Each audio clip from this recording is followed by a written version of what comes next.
আমি আপনাদের সামনে এতটুকু কথা বলবো যে পবিত্র ঈদে মিলাদ নবী সাল্লাল্লাহু আলাইহি সাল্লামের মাহফিল, এটা আপনারা জানেন গত রবিউল আউয়াল মাসে প্রতিদিন বিশ্বের মধ্যে প্রতিদিন কোথাও না কোথাও জুলুস হয়েছে। কথা বলেন ঠিক কিনা?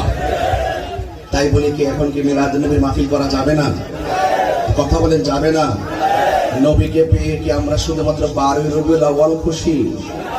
আমার নবীজিকে পেয়ে আমরা সব সময় খুশি, দিনেও খুশি, রাতেও খুশি। কথা বলেন ঠিক কিনা বলেন? এই জন্য রাসূল করিম সাল্লাল্লাহু আলাইহি সাল্লামের মিলাদের আলোচনা, রাসূল করিম সাল্লাল্লাহু আলাইহি সাল্লামের প্রেমের আলোচনা বন্ধ হবে না, এটা চলতেই থাকবে। কথা বলেন ঠিক কিনা বলেন? ওয়া রাফা'না লাকা যিকরাক, নবীর সম্মান বাড়িয়েছেন কে?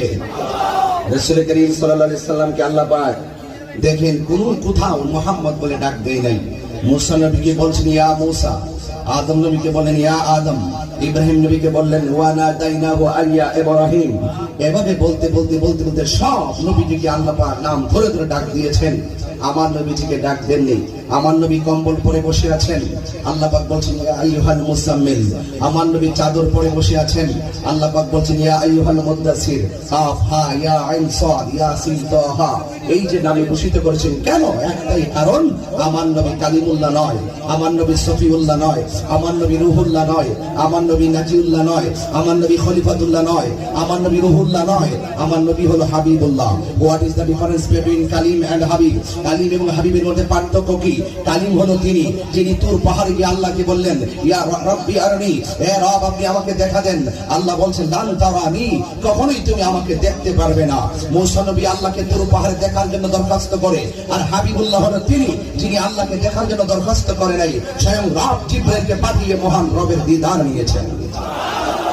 সেই নবীর আলোচনা কি এক সেকেন্ডের জন্য বন্ধ হবে? বন্ধ হবে? প্রতিদিন সকালবেলা 70,000 ফেরেশতা এখনো নবী রওজা মুবারকের মধ্যে সকালবেলা আসে, সারা দিন ভর তারা নবী পাকের উপরে দুরূদ শরীফ পড়ে।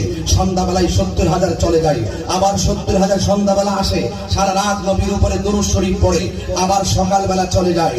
এইভাবে প্রতিদিন আসতেছে আর যাচ্ছে 2 শিফটে, সকাল এবং সন্ধ্যা, সন্ধ্যা টু সকাল। এইভাবে চলছে চলছে চলছে চলছে।